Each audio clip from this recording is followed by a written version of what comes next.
Process અત્યારે ચાલુ થઈ ચૂકી છે નામાંકન ભરવા માટેની અત્યારે હાલ અમિત શાહ પોતાનું નામાંકન ફોર્મ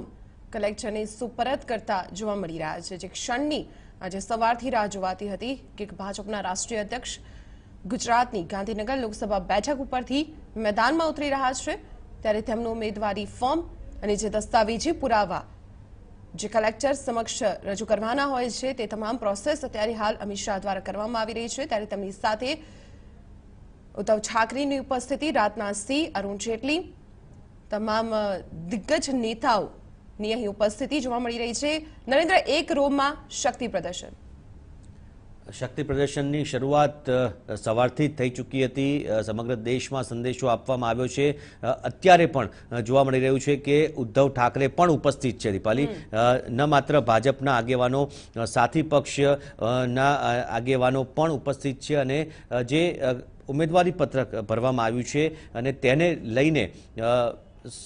લઈને એક કાર્યકરોમાં તો ઉત્સાહ છે જ આગેવાનોમાં અને ભાજપના નેતાઓમાં પણ ઉત્સાહ છે કારણ કે અમિત શાહ પહેલી વખત લોકસભાની ચૂંટણીમાં ઝુકાવી રહ્યા છે તેઓ ભલે રાજ્યસભાના સાંસદ તરીકે તેમને નિમણૂક થઈ હોય તેઓ રાજ્યસભામાં ચૂંટાયા હોય પરંતુ લોકસભામાં જીત મેળવીને એક જંગી જનસમર્થન તેમની સાથે છે ભાજપની સાથે છે તેઓ દર્શાવવા માગે છે અને આ જ કારણથી તેઓ લોકસભામાં ઝુકાવી રહ્યા છે અત્યારે શક્તિ પ્રદર્શનનો જો વાત કરીએ તો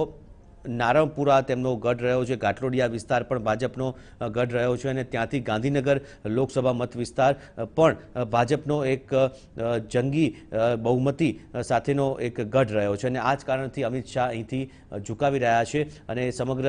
ગુજરાતમાં તમામ 26 બેઠકો જીતવા માટેનો નિર્ધાર પણ તેઓ વ્યક્ત કરી ચૂક્યા છે. નરેન્દ્ર અહીં એક સવાલ એટલા માટે જ થાય છે કે જ્યારે ભાજપનો જ ગઢ છે લાખોની જે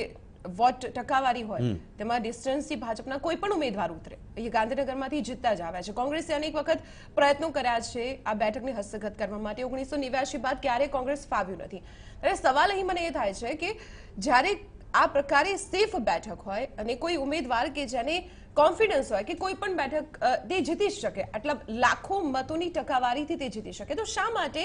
આ પ્રકારનો કોઈ ઉમેદવાર આવી સેફ બેઠક પસંદ કરે છે? આ સવાલ ખાસ મોદી અને શાહ બંને માટે છે. દીપાલી આમાં બે બાબતો છે. આમાં ભાજપ હોય કે કોઈ પણ પક્ષ હોય રાજકીય પક્ષ એક હંમેશા આવી જે મજબૂત ગણાતી સેફ ગણાતી બેઠક પસંદ કરતા હોય છે તેની પાછળ તેમનો તર્ક એવો હોય છે કે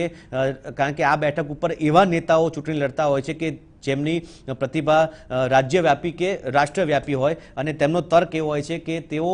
અન્ય જગ્યાએ પ્રચારમાં સમય ફાળવી શકે તે માટે તેઓ આ પ્રકારની બેઠક પસંદ કરતા હોય છે કે જેનાથી જો પોતે એટલો મજબૂત ચહેરો હોય તો શા માટે એવી નબળી બેઠક ઉપર જીતીને પોતાના પક્ષને એક નવી બેઠક બિલકુલ કારણ કે તેની પાછળનો બીજો એક તર્ક એ પણ છે કે તર્ક નહીં પરંતુ એક વાસ્તવિકતા એ છે કે ક્યાંક ને ક્યાંક તેમને ડર પણ હોય છે કે કદાચ જો આ બેઠક ઉપરથી હારી જવાય તો કદાચ એક પ્રકારે અલગ તેનો મેસેજ જઈ શકે ને એટલા માટે જ તેઓ